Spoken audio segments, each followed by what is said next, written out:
My mom offered me $500 to skip my sister's wedding. Then the venue owner called me boss, 3 days before my older sister's wedding. My mother called me while I was eating leftover Chinese food at my kitchen counter and offered me $500 to disappear.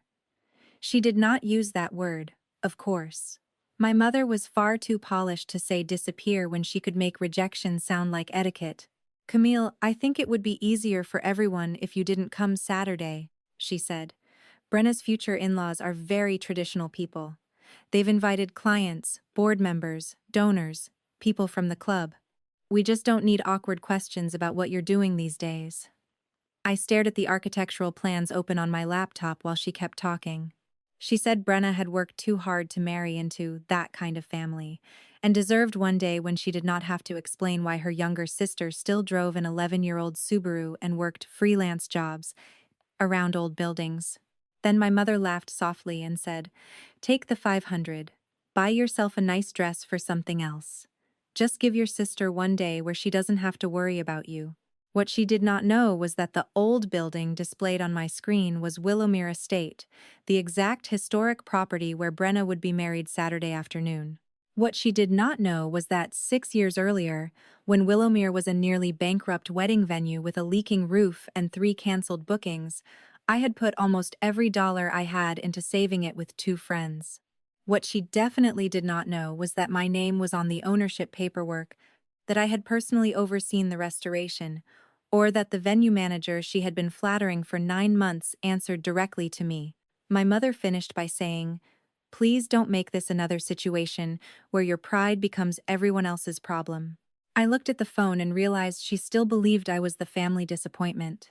Not because I had lied to her exactly, but because 8 years earlier, I had stopped correcting the version of me they found most convenient. "I'll think about it," I said. She sounded relieved. "Thank you for being mature." I hung up, opened the family group chat, and saw that my sister had already removed me from the rehearsal dinner itinerary. 2 minutes later, a $500 payment appeared on my phone with the note, "For Saturday, love, Mom."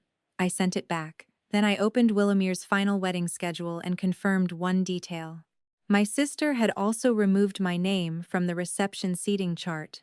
That was when I decided I was still going. Not to ruin her wedding. Not to announce anything. I wanted to see how far my own family would go when they believed the daughter they had spent years calling unsuccessful had nothing left worth respecting. My name is Camille Rowan. I was 32 when this happened, and I lived in Columbus, Ohio, in a brick duplex I rented, even though I could have bought something larger years earlier. My family considered the duplex evidence that I had never quite launched. I considered it 3 bedrooms I did not need, a 10-minute drive to my office, and a landlord who handled the furnace when it died in January.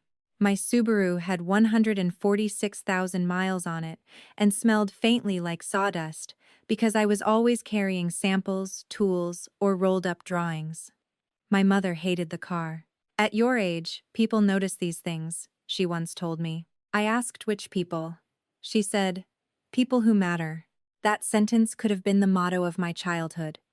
Brenna was 4 years older than me and understood people who matter far better than I ever did. She had been pretty from the beginning, in the kind of way adults commented on before she was old enough to understand why. She was outgoing, stylish, emotional, and gifted at making every room feel as though something important had arrived with her. I was quieter. I liked drawing floor plans, taking apart lamps, measuring furniture, and asking why a hallway felt wrong when everyone else only noticed the paint. My mother, Valerie, called Brenna our social one, and me our practical one. My father, Gordon, was gentler, but no more fair. He managed a regional commercial bank for most of his career and believed appearances were not everything, but they were information. Between them, they created 2 daughters with opposite jobs. Brenna was supposed to shine. I was supposed to make sure nothing broke behind her. At 9, I was told not to complain when my birthday dinner was moved because Brenna had an important dance rehearsal. "You're easier," Mom said. At 13, I spent 2 months building a model house for a statewide school competition. Dad missed the awards ceremony because Brenna had a college prep meeting. She was a freshman. You'll understand when you're older, he told me. At 16, Brenna received a used Volkswagen for her birthday because she needed transportation to activities. At 16, I got permission to use Mom's minivan if I replaced the gas. You're more responsible, Dad explained. Every inequality arrived wrapped as praise. That is how some families make neglect difficult to name. If they tell you you're strong while handing you less, complaining makes you sound weak. If they call you mature while asking you to surrender something, objecting becomes immaturity. By high school, I had learned the safest response to disappointment was, "It's fine." Brenna loved hearing those words, because they usually meant whatever conflict existed would disappear without touching her. I loved her anyway. That matters. She was not cruel every day. We shared secrets as kids. She taught me how to do eyeliner before my junior prom. I covered for her when she came home late. When I had pneumonia during college, she drove 3 hours with soup and complained about my dorm room until I laughed. Siblings can love each other and still grow inside a system that teaches one of them she deserves rescue, and the other that rescue is her job. The damage does not require hatred. Sometimes affection makes the imbalance last longer because you keep waiting for the loving parts to become the whole relationship. I studied architecture and historic preservation at Ohio State. My parents hated the preservation part. Dad thought I should go into commercial development. Mom said renovating old buildings sounded romantic but not very secure. Brenna studied marketing, moved back to Cincinnati, and joined a luxury home builder where she coordinated client events. Every family dinner became an update on Brenna's projects, Brenna's clients, Brenna's boss, Brenna's wardrobe.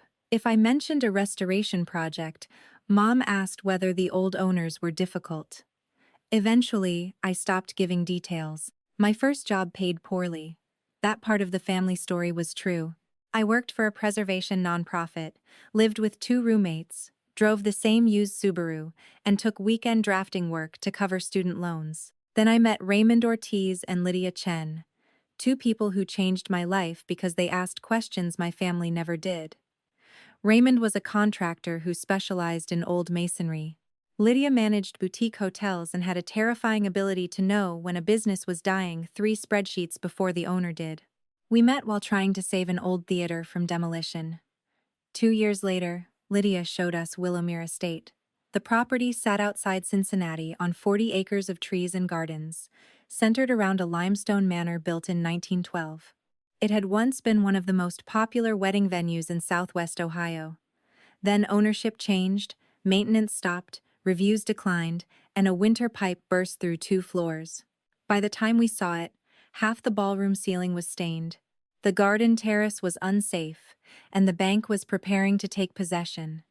I walked through the abandoned reception hall and knew exactly what it could become. Raymond knew what it would cost. Lydia knew how to make it profitable. None of us had enough money individually.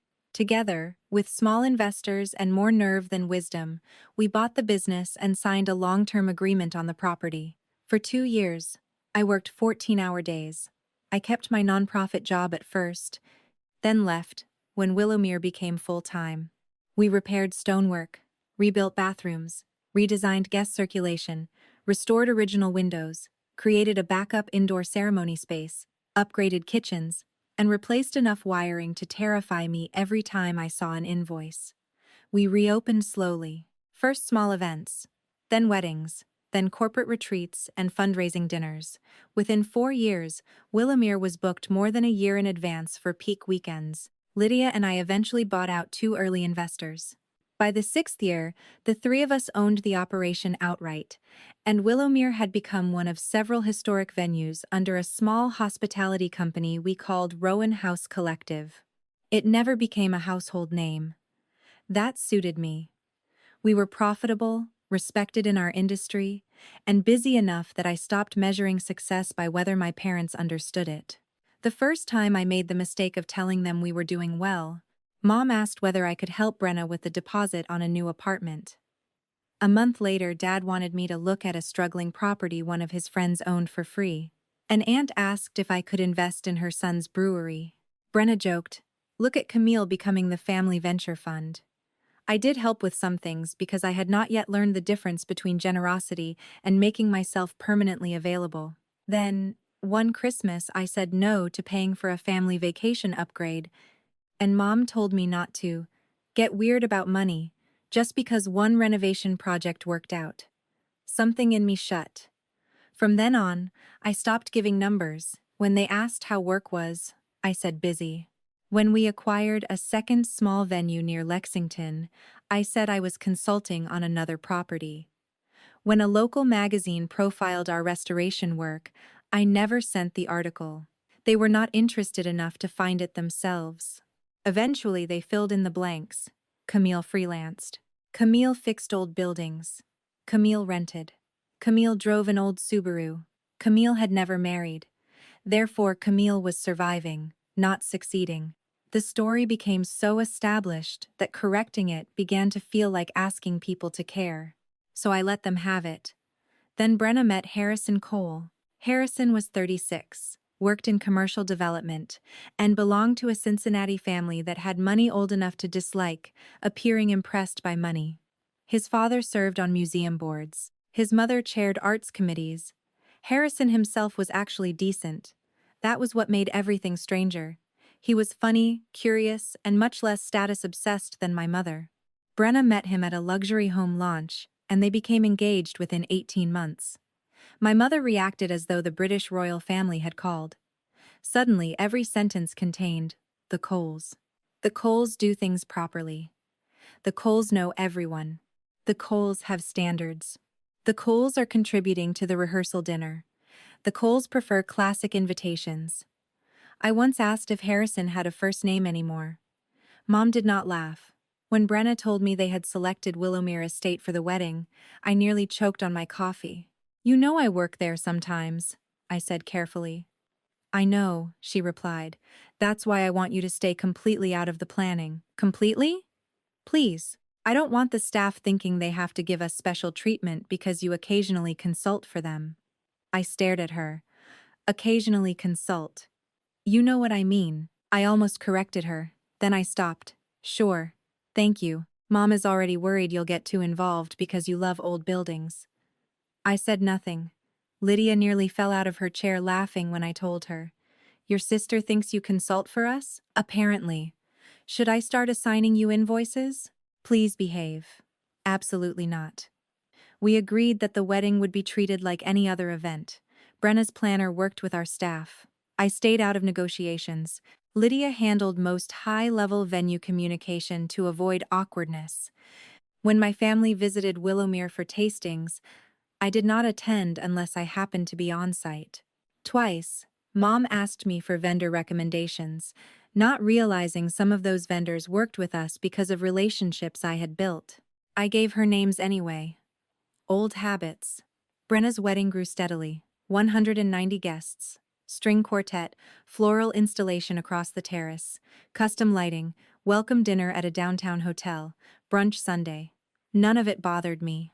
They could spend their money however they wanted. What bothered me was becoming useful and embarrassing at the same time. Mom asked me to review the rain backup because I understood old buildings, then told me not to talk too much about my work around Harrison's parents because they're involved in real development. Brenna asked me to inspect a drawing when the florist wanted to suspend greenery over the ballroom, then later told a bridesmaid, "I basically do little renovation projects." Dad once called at 7 in the morning asking whether I knew if Willowmere's generator could support the band equipment. I knew because I had selected the generator. He thanked me and ended the call without asking why I knew. 3 weeks before the wedding, I saw a family group chat notification while sitting beside Mom at a bridal brunch. She had left her phone face up on the table. The group was called Wedding Inner Circle. I was not in it. The preview read, "Has anyone convinced Camille not to wear something weird?" I should have looked away. Instead, I saw Mom laugh and type back. That evening, my cousin Leah sent me screenshots. She had been added accidentally because Mom confused two contacts. "I think you should see this," Leah wrote. The messages went back months. "Mom, please don't mention Camille's work to the Coles. They'll assume she needs help. Brenna." Harrison knows she does preservation stuff, I said freelance. Mom. Good, keep it vague. An aunt. Why does it matter? Mom. Because Valerie Cole asked what both girls do, and I don't want them thinking one daughter never established herself. Brenna added a laughing emoji. Another message. Camille will probably arrive in that Subaru. Can someone park her somewhere not visible in the main drive? Brenna replied. Stop. I'm serious, she will. My mother. I can ask her to ride with us, later. If she starts talking about old buildings with Harrison's dad, redirect. She gets intense. I read all of it without crying. Then I found the message from 2 days earlier. Mom. I honestly think it may be cleaner if she doesn't come. Brenna already has enough anxiety. Brenna. I feel horrible saying yes, but yes. Mom. I'll offer her money and make it sound like I'm helping. That was the moment the $500 call stopped being an awkward maternal mistake. It had been planned. They did not simply think I was unsuccessful. They believed my supposed failure was contagious enough to manage around important people. Saturday morning, I put on a dark green dress, small earrings, comfortable heels, and drove my Subaru to Willowmere. I could have taken another car. Our company owned 2 black SUVs used for client transportation.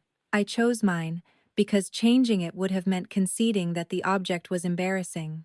The parking attendant, Miguel, recognized me immediately. Morning, Camille. Morning. He glanced toward the employee lot. You want me to park it back? Guest lot. He smiled. Today you're trouble. Today I'm the bride's sister.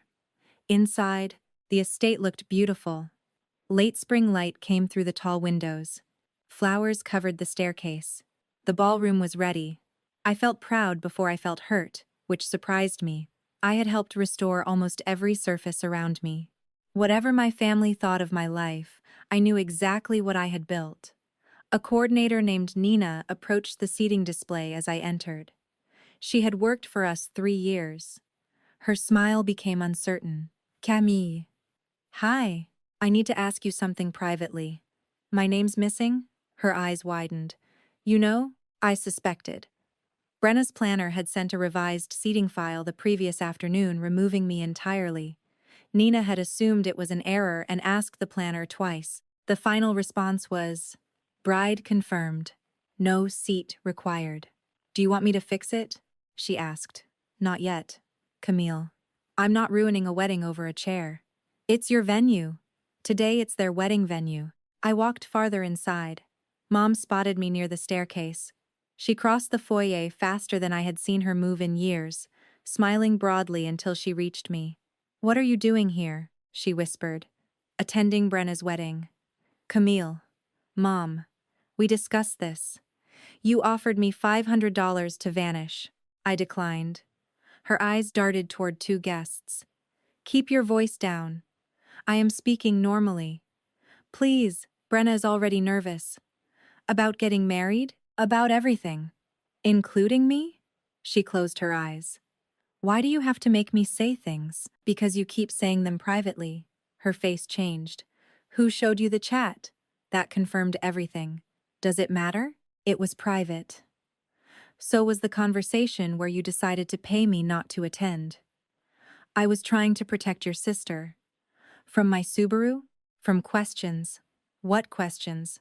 About what you do, where you live, why you never settled down. The Coles are very accomplished people. I stared at her. And you think I'm not? I think you are happy in your own way. There are insults so polished, they arrive wearing sympathy. Before I could respond, Brenna appeared in a silk robe with 2 bridesmaids behind her. You came. Her voice was flat. I did. Why? Because you're my sister. You knew I didn't want this complication. My existence? Don't do that. Do what? Turn everything into the cruelest possible interpretation. You removed me from the seating chart.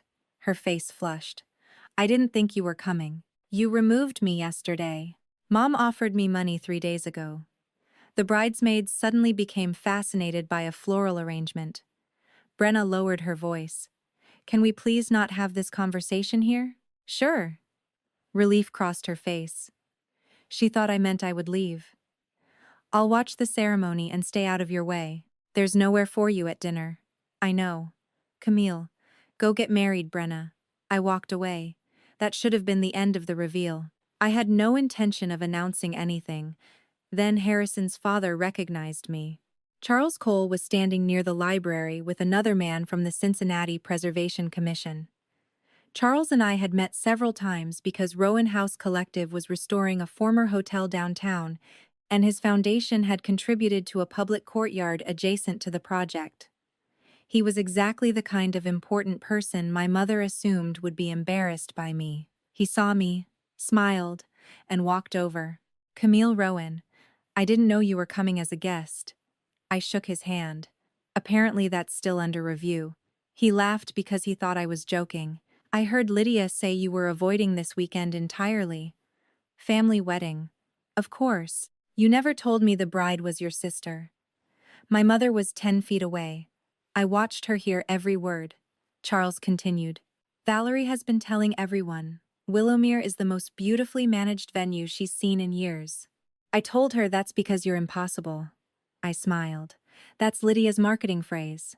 You rebuilt half this place personally. My mother had reached us by then. I'm sorry, she said. You two know each other. Charles looked surprised.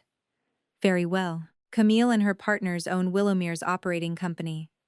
Mom's face went blank. Own? Rowan House Collective, Willowmere, Haven Mill, the Lexington property. He looked at me. You've kept your own mother in the dark? I answered before she could. She knows I work with old buildings.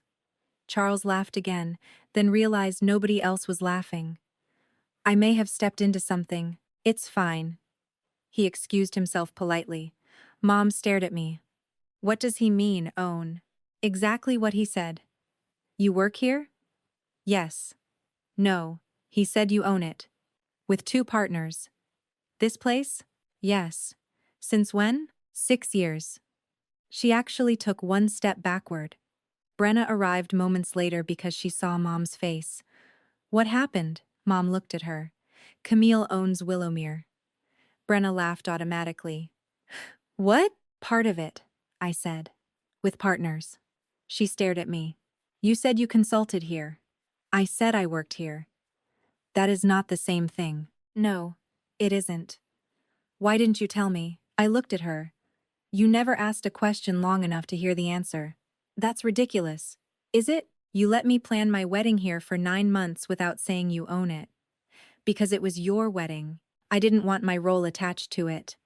That's insane. I thought it was respectful, Mom whispered. How much is this place worth? I looked at her. That is really your first question. She immediately became defensive. I'm trying to understand. Understand what? Whether I'm successful enough to attend now? Brenna's face changed. Stop. 3 days ago you agreed Mom should pay me to stay away. Because I thought... She stopped. Because you thought I was poor. No. Because you thought I embarrassed you. That isn't fair. Then why was my name removed? Her eyes filled. I was anxious. About what? Harrison's family. His father just spoke to me with more respect in 30 seconds than you've shown me all year. That hurt her. I saw it. For once, I did not rush to repair the feeling. The ceremony coordinator appeared and quietly told Brenna it was time. I stepped aside. Go get married. Brenna stared at me for a second, then turned and left. The ceremony was beautiful. I sat in the last row beside Nina after she slipped me into an unused chair. I watched Brenna walk toward Harrison beneath the trees I had helped save from removal during the terrace renovation. She looked genuinely happy. Harrison looked genuinely moved. I cried because family love does not vanish on command. I did not need my sister's humiliation to invalidate the part of me that still wanted her marriage to be good. The reception was harder. Nina found me a seat at a staff table in an adjacent room. I almost left, but Harrison appeared before dinner and asked why I was not seated with family. Planning issue. He frowned. At your own sister's wedding? Today is not the day. Camille. He had known me casually through his father's foundation work but had not known the family connection. Did Brenna know you own this place? No. Why? Because nobody in my family has asked what I really do in about 8 years. He looked uncomfortable. She told me you struggled financially. I know. She said you didn't like discussing it. That part is true. Why? Because the first time I did well, my family treated it like common property. The second time I stopped explaining, they treated the silence like failure. Eventually, both were easier than correcting them. Harrison sat beside me. She removed you from the seating chart? I said nothing. He looked at my face. Wow. Go have dinner with your wife. Does she know we're talking? Not yet. She's going to hate that. Probably. He almost smiled. Then he said, I'm sorry. You didn't do it. No, but I've spent 9 months listening to a version of you and never asked whether I'd met the actual person. That was more accountability than my own mother had managed. Thank you. The real explosion happened after dinner when my mother tried to rewrite history before dessert. She had apparently spent the ceremony processing the discovery and emerged with a new version in which she had always known I was talented. I overheard her telling Harrison's aunt, Camille has always been our independent entrepreneur. She hates attention, so we never discuss her success. I walked over. That's not true. Mom froze. Harrison's aunt looked between us. Camille, 3 days ago you offered me $500 not to attend because you didn't want anyone asking why I hadn't gotten my life together. The aunt's expression changed. Mom went pale. This is not the place. You made it the place when you started telling a new story. She grabbed my arm and pulled me toward the hallway. What is wrong with you? Nothing. You are embarrassing your sister. I have barely spoken to anyone. You just accused me in front of Valerie's sister. I corrected you. Why do you need to punish me? There it was. Truth was punishment, whenever it prevented Mom from controlling how she appeared. I don't. Then stop. Stop what? Parading this ownership thing around. I actually laughed. I have told almost no one. People are talking. Because Charles recognized me. You wanted that. Maybe part of me did. She stared. I chose honesty. Maybe part of me wanted one person you respected to say who I was, before you had time to shrink it. Her face hardened. That is incredibly manipulative. You offered your daughter cash to hide from a wedding. To protect Brenna. From what? From comparisons. She said it too loudly. Then she lowered her voice. You don't understand. Brenna has always struggled with feeling like you were smarter. I nearly laughed from disbelief. So you solved that by making me the failure? No. You told people I never established myself. Because you refused to explain anything. You never asked. We shouldn't have to interrogate our own daughter to know her life. You didn't have to. You had to listen. Mom's eyes filled. You always make everything my fault. Not everything, just what you did. Brenna found us before the argument ended. Can you both stop? Mom immediately said, Your sister is humiliating me in front of the Coles. Brenna looked at me. Are you? Your mother told Harrison's aunt she always knew I was a successful entrepreneur. I corrected her. Brenna closed her eyes. Camille, please, just tonight. I'm leaving. That startled her. What? I came to watch you get married. I did. You looked beautiful. Harrison loves you. I genuinely hope you are happy. But I'm not going to spend the rest of the night pretending the last 3 days didn't happen so everyone can keep photographs clean. Her eyes filled. You're really leaving my wedding? I looked at her for a long moment. You removed me from it yesterday. Then I walked out. Nobody stopped me except Lydia, who was near the office because she had come by to check operations. She hugged me without asking questions. You okay? No. Want me to fire your family? I laughed into her shoulder. Please don't. I own enough of the company to be difficult. That's why we're friends. I drove back to Columbus that night in the Subaru. My family had been afraid somebody important might see. The first hour I cried. The second hour I felt angry. By the third, mostly empty. Hurt becomes exhausting when you have carried the same version of it since childhood. My phone filled with messages. Mom. You made everything about yourself. Dad. We need to discuss why you hid this from us. Brenna. I can't believe you left. A cousin. Why did nobody tell me you own Willowmere? Harrison sent one message. I'm sorry tonight happened this way. I'll take care of Brenna. Drive safely. That was the only one I answered. Thank you. On Sunday afternoon, Dad appeared at my duplex without warning. He looked around the living room as though seeing it for the first time. You really live here? Yes. Why? Because I like it. You could buy something. Yes. He sat on my sofa. How much money do you have? I laughed. You and Mom really are perfect together. I'm your father. That does not make the number your business. I'm trying to understand why you let us believe something untrue. What exactly did I tell you? He paused. That you consulted. I do. That work was busy. It is. That you rented. I do. You never said you owned multiple venues. You never asked what Rowan House Collective was when I mentioned it 3 years ago. He frowned. He did not remember. You said it was a project. I said, our company just bought another property. You changed the subject to Brenna's promotion. He looked away. That was the first crack. Did we really do that often? Yes. Why didn't you say something? Because every time I did, you acted like my achievements were either small or useful. When I got my first large distribution, Mom immediately asked if I could help Brenna with rent. When I refused to pay for a family vacation upgrade, she told me one good project didn't make me rich. So I stopped giving you information you turned into entitlement or comparison. Dad rubbed his hands together. Your mother shouldn't have offered you money to skip the wedding. No, Brenna shouldn't have removed your seat. No, but you also let this go on for years. I let you misunderstand me. That matters. It does, but it did not make you humiliate the person you thought I was. He looked at me. I continued. That's the part nobody wants to talk about, even if I really had been broke. Even if I really was barely surviving on freelance work. Even if my Subaru was the only thing I owned. Why did that make me too embarrassing for my sister's wedding? Dad had no answer. Would $500 have made that okay if I were actually struggling? No. Then my success is irrelevant to what you did. His eyes filled. I'm sorry.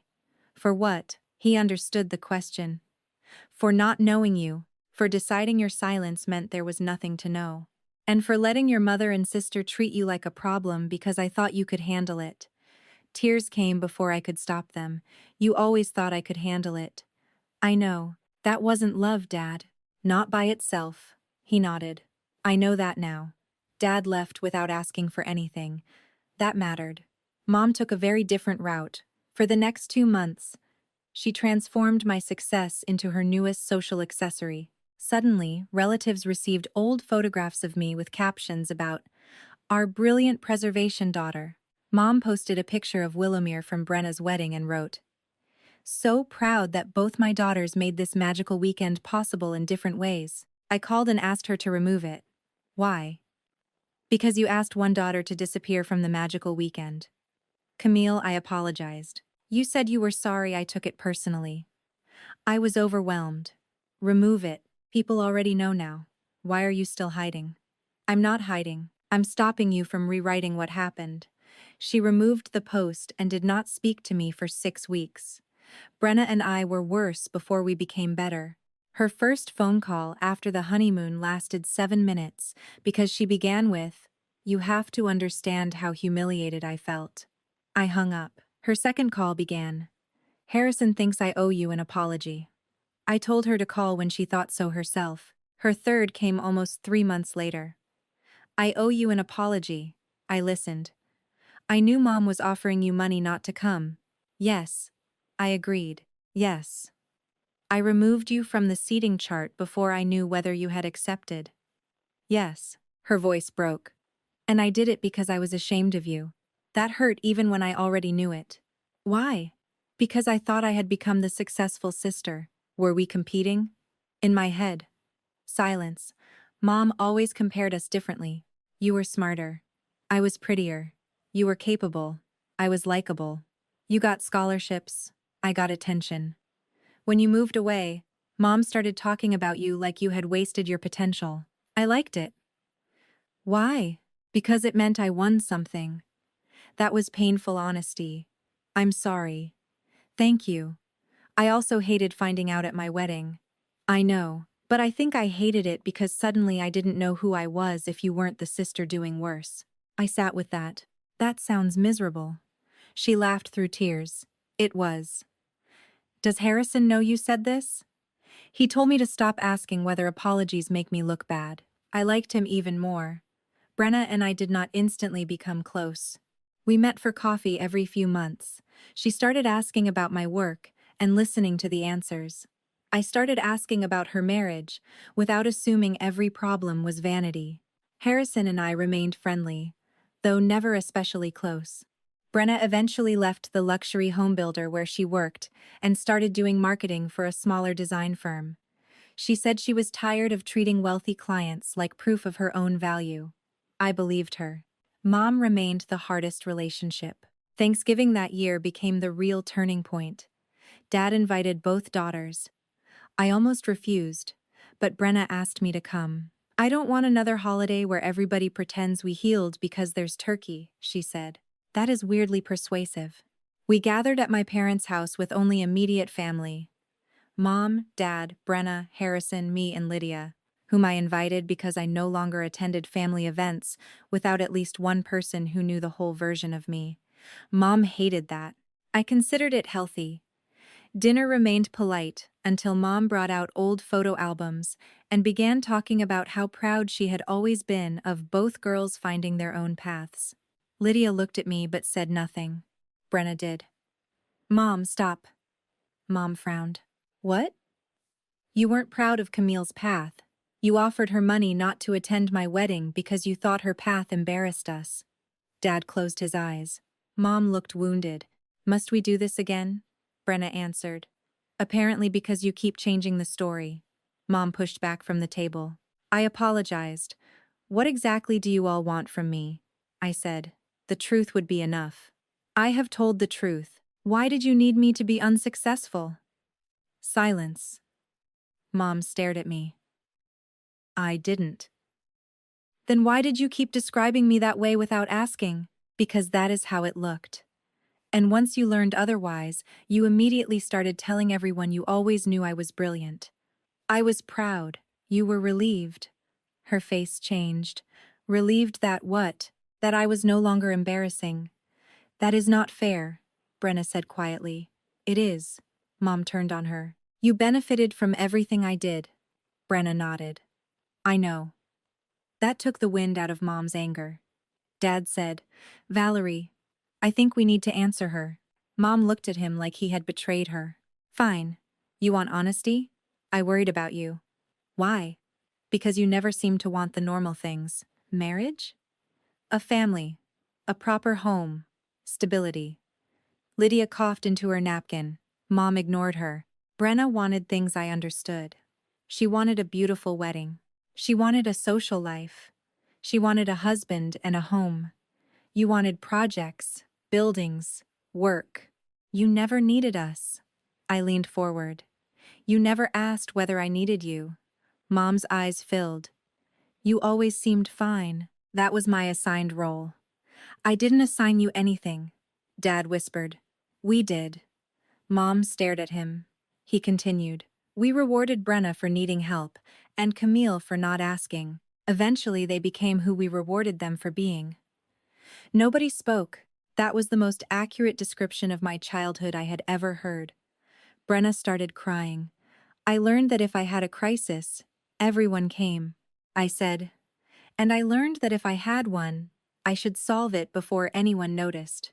Mom looked between us. I loved you both. I believe you, I said. That isn't the same as loving us well. Tears ran down her face. So I'm just a terrible mother now. There it was. Shame replacing accountability. No, I said. You're a mother who did something cruel, and keeps trying to turn that fact into a verdict on your entire identity, so someone will comfort you. Lydia looked down to hide a smile. Mom glared at me. Therapy has made you impossible. Therapy made guilt less effective. Harrison actually choked on his water. Even Dad smiled. For the first time, the room loosened. Mom did not magically transform, but she stayed. She did not storm upstairs. She did not demand an apology.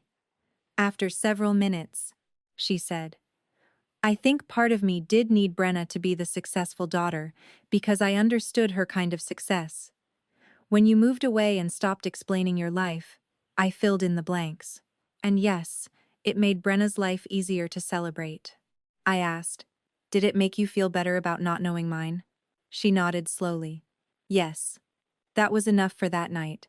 Not forgiveness, not restoration, information." After Thanksgiving, I stopped measuring our family by whether we could take one beautiful picture together. That had always been Mom's metric. Mine became simpler. Could we tell the truth in the same room and remain respectful? Sometimes yes, sometimes no. When no, I left. I stopped lending professional contacts automatically. I stopped fixing logistics unless I wanted to. I stopped paying for things simply because I could. I also stopped hiding good news from everyone. That was important. Boundaries were not supposed to become another wall around me. When Rowan House Collective acquired a historic riverside inn near Louisville, I told Dad. He asked questions for almost an hour. When the Columbus Preservation Society gave me an award, I invited Brenna and Harrison. Mom asked to come too. I said yes. She did not make a Facebook post until she asked permission. Progress can look embarrassingly basic from the outside. To the people living it, basic respect can feel revolutionary. 2 years after the wedding, Brenna and Harrison had their first daughter. They named her Margot. Brenna asked me to be godmother. I hesitated. "Are you sure you don't need someone more polished?" She laughed, then cried, then called me horrible. I accepted. Mom and I are still not especially close. I love her. I do not give her unrestricted access to my life. Those things coexist. Dad and I became closer because he stopped treating apologies like a task to complete and started asking what he had missed. Brenna and I became sisters in a way we had never managed as children because neither of us needed the old scoreboard anymore. She is still social. I am still the person who notices a crooked door before greeting everyone at a party. She still buys expensive shoes. I still drive cars until mechanics start speaking to me gently. None of those differences require a winner. Willowmere remains one of my favorite properties. Every June when the gardens bloom, I remember Brenna standing beneath those trees. The memory used to feel like humiliation. Now it feels more complicated. It was the day my family discovered I had been successful all along. But that was not actually the important discovery. The important discovery was mine. I finally understood that my value had never depended on the reveal. The fact that I owned Willowmere did not make my mother's $500 offer cruel. It was already cruel when she believed I was struggling. The fact that Charles Cole respected my work did not make me worthy of a seat at my sister's wedding. I was worthy because I was her sister, and had done nothing to deserve exclusion. Money did not reverse the insult. Status only exposed it. For years, I secretly imagined that if my family understood how successful I had become, all the old comparisons would disappear. That fantasy still gave them control. It meant their judgment was wrong only because they lacked information. The healthier truth was much simpler. Their judgment was wrong even if everything they believed about me had been true. A daughter renting a small apartment is not shameful. A woman driving an old car is not shameful. Being single at 32 is not shameful. Freelance work is not shameful. Struggling financially is not shameful. There was never a version of my supposed failure that justified buying my absence so wealthy strangers would not ask questions. That realization freed me more than Willowmere ever could. I no longer need people to know what I own before deciding whether their disrespect counts. I no longer need to perform wealth to prove I made it, and I no longer interpret being useful as proof that I am loved. Sometimes I still catch myself slipping. Mom will ask whether I can quickly look at something for a friend, and my first instinct is to solve it. Now I ask, do I want to? That tiny question changed my life. I can help without auditioning. I can give without purchasing belonging. I can say no without writing a defense brief. And I can attend a family wedding in an old Subaru without wondering whether the people in imported cars have earned the right to evaluate me. The night Mom offered me $500, she believed she was protecting Brenna from embarrassment. What she was really protecting was a story: the successful daughter and the struggling daughter, the polished one and the difficult one, the child who made the family look good, and the child whose absence made everything simpler. My mistake was thinking the solution was proving the story false. The real solution was refusing the role altogether. So, tell me honestly, if your mother offered you $500 to stay away from your sister's wedding because the groom's wealthy family might be embarrassed by your supposedly unsuccessful life, and then everyone discovered at the wedding that you quietly owned the very estate they were using to impress those people, would you eventually rebuild the relationship after real apologies and changed behavior? Or would being erased from the family the moment they thought you had nothing impressive to offer permanently change how much access they deserved to your life?